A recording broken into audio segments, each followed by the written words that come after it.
Ayan, magandang umaga mga ka-TH. Ito ay meron akong ipapakita sa inyo. Ito ay isang tunnel daw na natagpuan sa gitna ng kagubatan.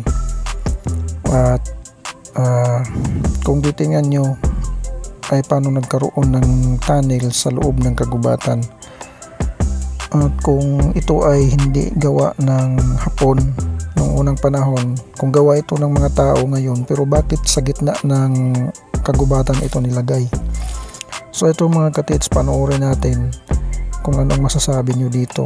Ito ba ay World War II na tunnel or sa panahon na natin ngayon? Ito ay parang hospital daw, sabi ng nakakita, kasi may mga gamit pa. Sa aking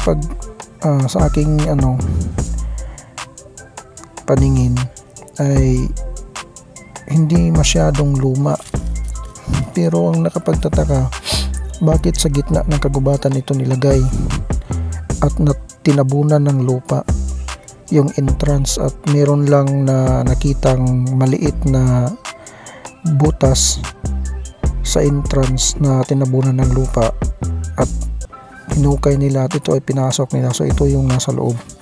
So ayan, panoorin nyo mga ka-TH kung anong masasabi nyo dito.